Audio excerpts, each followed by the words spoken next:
এই সিদ্ধান্ত নিয়ে তারা দিন কাটাতো। এরাই হচ্ছে মূর্তি পূজক পৌত্তলিক। ভারত, বাংলাদেশ, পাকিস্তানে যারা মূর্তি পূজক পৌত্তলিক বসবাস করে তাদের মূর্তির নাম হলো সরস্বতী, ভগবতী, কালী, দুর্গা। এইসব মূর্তির মাধ্যমে তারা পরকাল স্বর্গ পেতে চায়।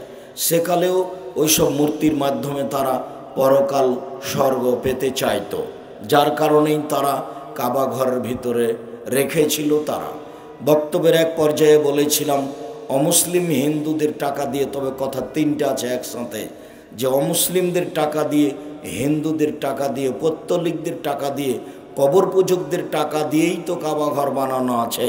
কেননা মোহাম্মদ সাল্লাল্লাহু আলাইহি সাল্লামের বাপদাদারা ছিলেন পৌত্তলিক মূর্তি পূজক মুশরিক। পৃথিবীতে মাত্র 3 শ্রেণীর মানুষ আছে। এক শ্রেণীর নাম হলো মুসলমান, যারা আমরা।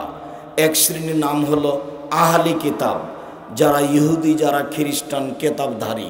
আর এক শ্রেণীর নাম হলো মুশরিক, যারা পৌত্তলিক, যারা মূর্তি পূজা করে। তো মূর্তি পূজকদের টাকা দিয়ে কাবা ঘর বানানো ছিল, এই কথা বলা হয়েছে। এই কথার অর্থ কি ভারতের হিন্দুদের টাকা দিয়ে কাবা ঘর তৈরি করা হয়েছে? তার 1 নম্বর বোকামির পরিচয় দিয়েছে যারা এই ফেসবুক নেট ব্যবহার করে, যারা এসব ছেলেগুলো। এদের কেউ আছে জামিয়া সালাফের পক্ষে, কেউ আছে বিপক্ষে।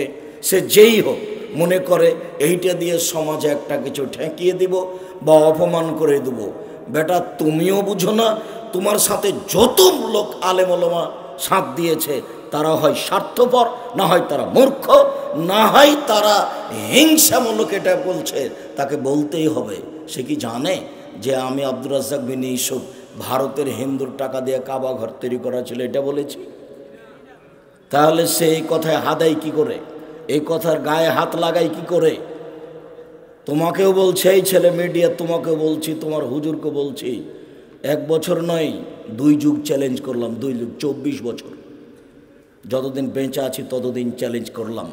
কথা ধরলেই হয় না, হিসাব করে কথা বলতে হয়। বেটা, 32 বছর থেকে বক্তব্য দিই, 34 বছর থেকে শিক্ষকতা করি, বুখারী মুসলিম পড়াই, 26 বছর থেকে ফতোয়া লিখছি, 6 বছর থেকে ফতোয়া বোর্ড নিজে পরিচালনা করি। তুমি নিজেকে যা মনে করেছো, তোমার ওস্তাজি নিজেকে যা মনে করেছ আমি আব্দুর রাজ্জাক বিন ইউসুফ, তা নয়, ভুল বুঝেছ। এরাও পৌত্তলিক মূর্তি পূজক, ওরাও পৌত্তলিক মূর্তি পূজক।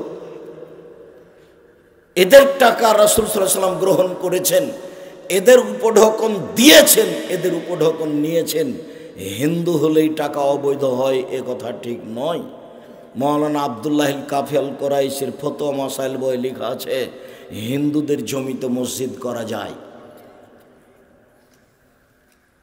তুমি না বুঝেই এই ফতোয়ায় হাত দিলে তুমি বা কেন, আর তোমার হুজুর যারা সাথ দিল তারাই বা কেন? তারা এভাবে বলতে পারত, হ্যাঁ ঠিক হয়েছে ফতোয়া, হয়তোবা হিন্দু কথাটা বলাতে কেউ ভুল বুঝেছে, তবে তার ভুল বোঝাটাই ভুল হয়েছে বলে সে কথাটা স্পষ্ট করত। সে কি করে এটাকে আবার খাটো করার জন্য চেষ্টা চালায়। বেটা, তুমি কয়টা ফতোয়া লিখেছো জীবনে?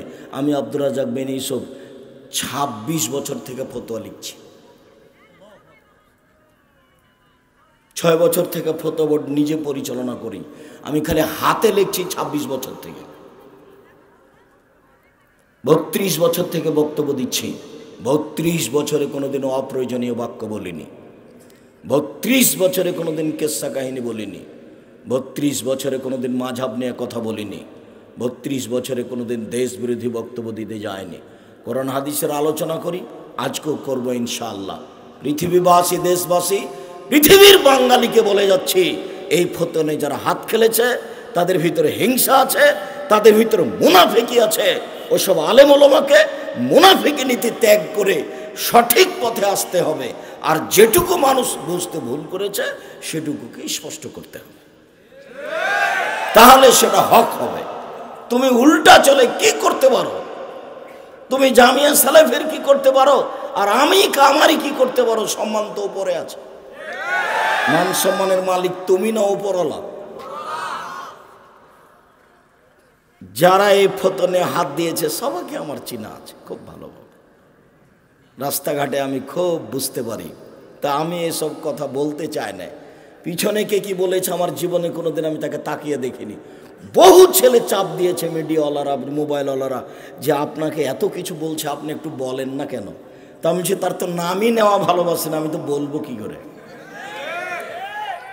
তাই তো নিরুপায় হোক। বহু কথার পরিপ্রেক্ষিতে বলেছিলাম, তোমাকে তো মানুষই মনে করি না। তুমি কি মনে করছো এটা সাধারণ সহজেই বলে দিয়েছি?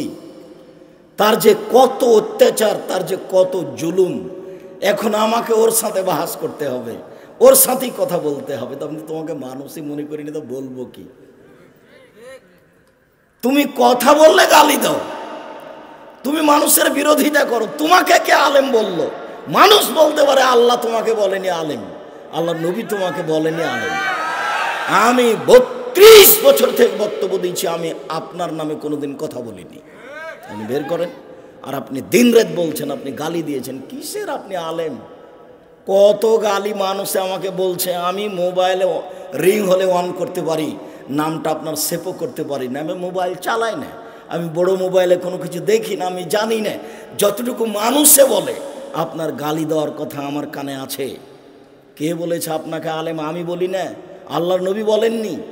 আপনি তো একটা মুনাফিক মানুষকে গালি দেন, আলেম ওলামাকে গালি দেন। কয় পয়সা আপনার বিদ্যা আছে?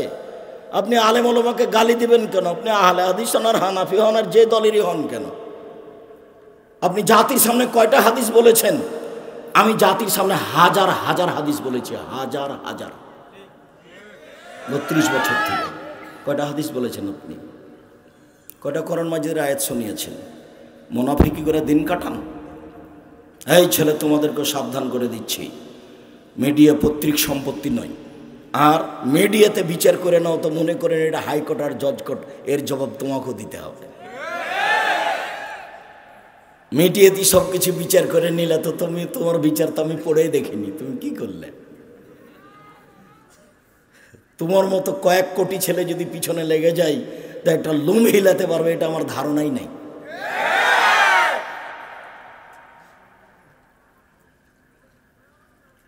খুব দৃঢ়তার সাথে কাজ করি, খুব দৃঢ়তার সাথে, খুব দৃঢ়তার সাথে। আল্লাহর উপরে আমার অগাধ বিশ্বাস, আলহামদুলিল্লাহ।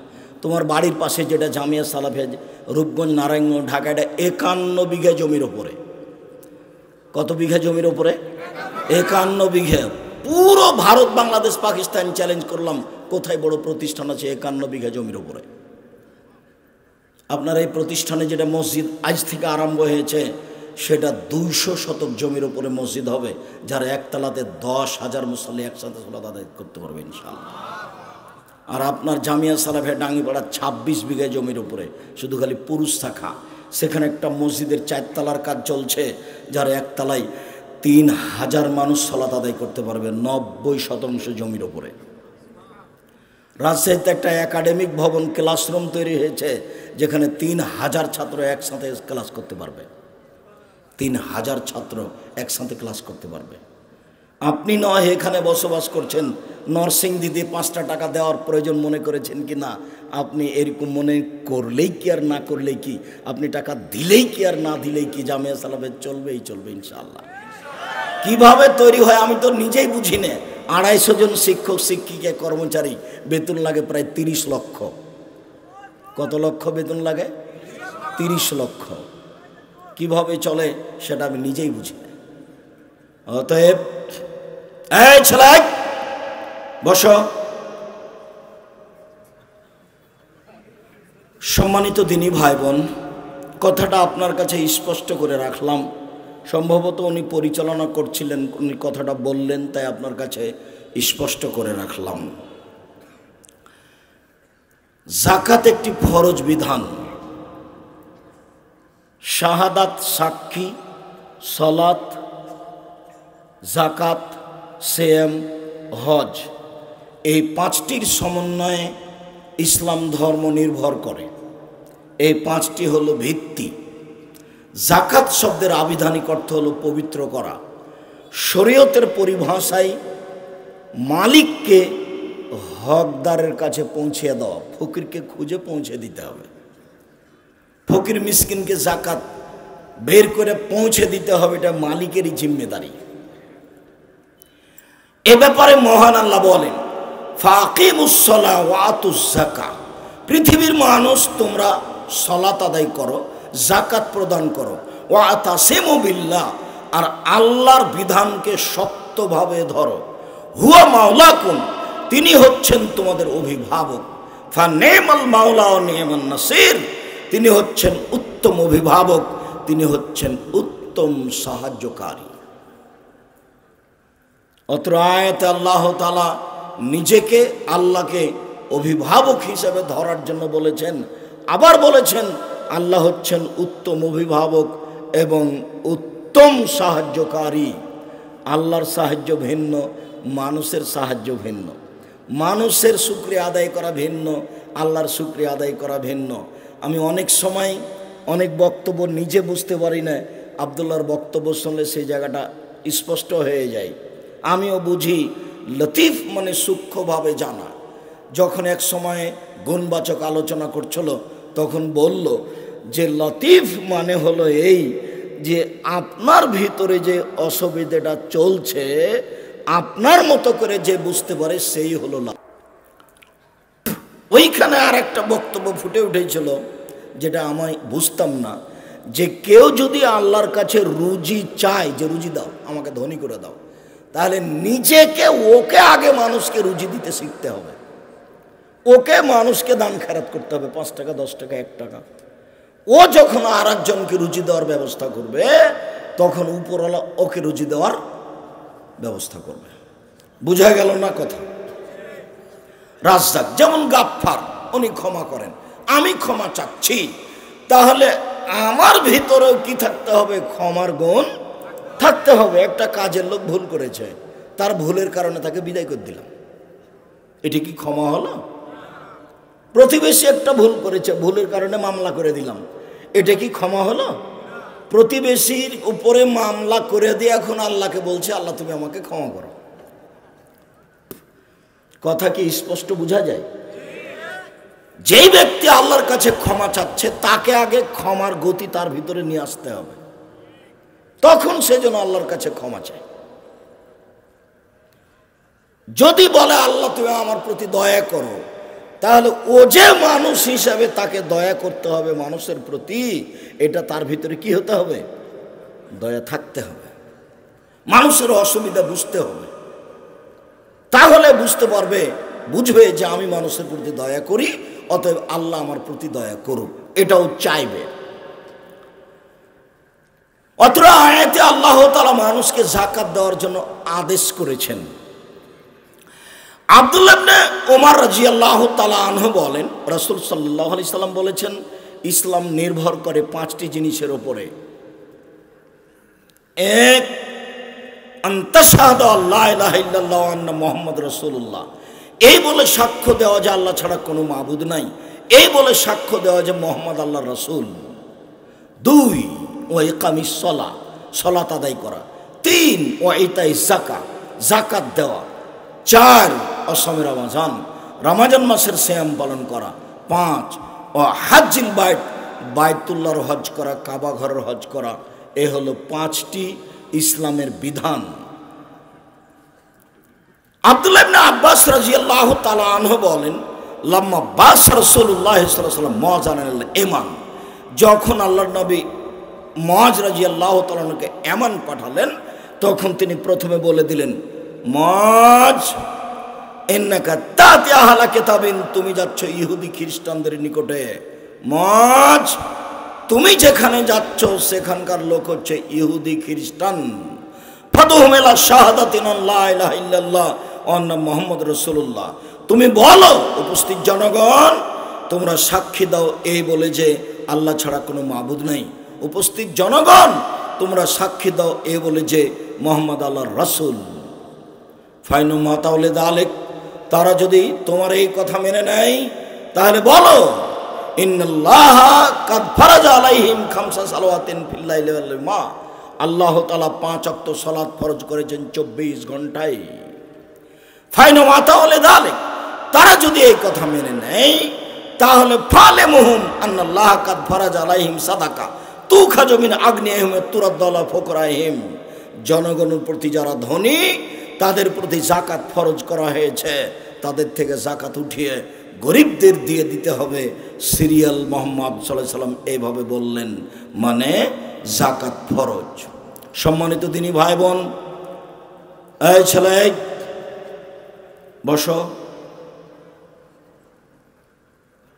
আপনারা দয়া করে কিছুক্ষণ কোনো প্রয়োজন দেখাবেন না, আমাকে একটু ধৈর্যের পরিচয় দিতে হবে, একটু কষ্ট করতে হবে।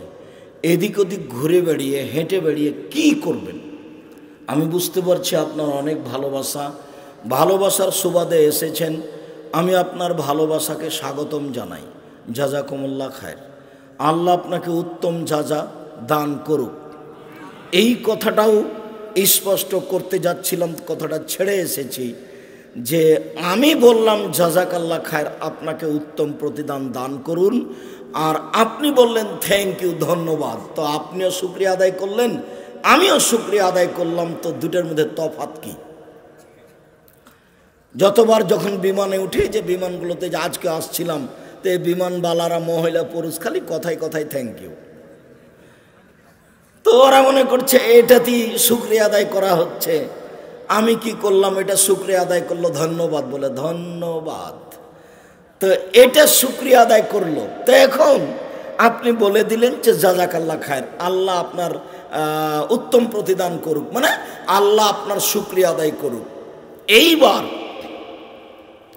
আমার একটু আপনি উপকার করেছেন, তা আপনার আমি শুকরিয়া আদায় করব উপকার করে দিয়ে। কি করব? যে আপনার আমি ভ্যানটা ধরে ঠেলে দিলাম, আমি মানুষ এটুকু পারলাম। আর একটা কি করব? আপনি জামিয়া সালাফিয়াতে গেলেন, বললেন যে একটা ছেলে ফেল করেছে, ভর্তি করে দেন, আমি এটা দিলাম। কিন্তু আমি যদি লন্ডন আমেরিকায় বিপদে পড়ি, তাহলে কি আপনার আমি শুকরিয়া আদায় করতে পারবো?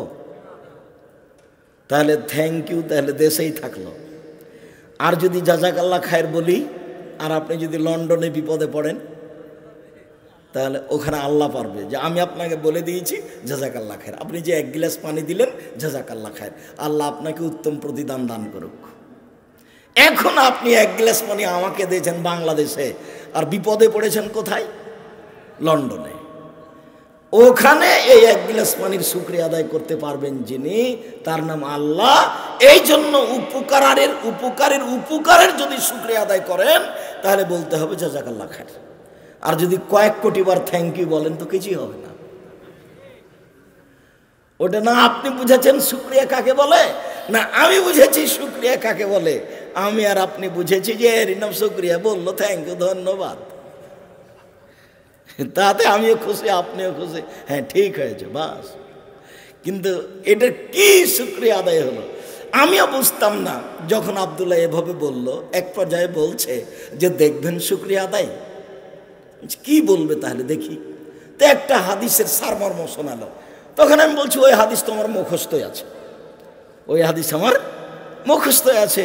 তো সারমর্মটা যখন বলল, তখন আমি আমার বক্তব্যে হাদিসটা শোনালাম। সেটা হলো এই যে বুখারী মুসলিমের হাদিস, আবু হুরায়রা রাদিয়াল্লাহু আনহু বলেন, রাসূল সাল্লাল্লাহু আলাইহি ওয়াসাল্লাম বলছেন যে গোফেরা লিমরাতিন মুমেসা, একজন পতিতালয়ের মহিলাকে ক্ষমা করে দেওয়া হয়েছে। কেন? মাররাত বিকালবিন, ও একটা কুকুরের পাশ দিয়ে যাচ্ছিল। আল্লাহ রাসেরাকিন, যে কুকুরটা ছিল ইদারার পাশে, ইয়ালহাস, পিপাসার কারণে ও জিহ্বা বের করে হাঁপাচ্ছিল। কাদা ইয়াকতুলাহু, মনে হচ্ছিল যে পিপাসা থেকে হত্যা করে দেবে, মেরে ফেলে দিবে। তখন মহিলা কি করলো? এ দেখেন উপকার করছে মহিলা। কি করছে? এবার উপকার করছে। ফানাজাত খুফাহা, মহিলা তার পায়ের মোজা খুলল, মানে কাপে চামড়ার মোজা। ফামসাকা থুবে খেমারেহা, এবার মহিলা তার ওড়নি দিয়ে মোজাটা বাঁধলো। উপস্থিত বৈঠকের মুসলিম বোন, কথার মধ্যে কথা ঢোকায় আপনি বুঝতে পারবেন পতিতালয়ের মহিলার গায়ে ওড়নি আছে। এখন কি বললাম বলেন তো দেখি? এই ছেলে কি বললাম বলো তো দেখি? পতিতালয়ের মহিলার গায়ে কি আছে? ওড়না আছে। অবাক হতে হয়। আবু হুরায়রা রাদিয়াল্লাহু তাআলা আনহু বলছেন, আমার আল্লাহর নবীকে আমি বললাম, আল্লাহর নবী, আমার মা খালি আপনাকে গালি দেয়, আমার মা খালি আপনাকে গালি দেয়। তো তা আপনি একটু আমার মায়ের জন্য দোয়া করেন তো আল্লাহর নবী। তখন আল্লাহ রসুল বলছেন, আল্লাহ মাহাদে উম্মা আবি হুরায়রা, আল্লাহ তুমি আবু হুরায়রার মাকে হেদায়েত দান করো। আল্লাহ নবী এই কথা বলে দিলেন, কবুল হয়ে গেছে। এবার আবু হুরায়রা রাদিয়াল্লাহু আনহু বাড়িতে যাচ্ছেন, তো দরজা বন্ধ, তো শব্দ করছেন, শুনতে পাচ্ছেন যে মা মনে হচ্ছে পানি নিয়ে কী করছে। তো পানি নিয়ে কী করছে, একটু পরে দরজা খুলে দিয়েছে। তো দরজা খুলে দিয়েছে, তো আবু হুরায়রা বলছেন আমার মায়ের মাথাতে কাপড় ছিল না।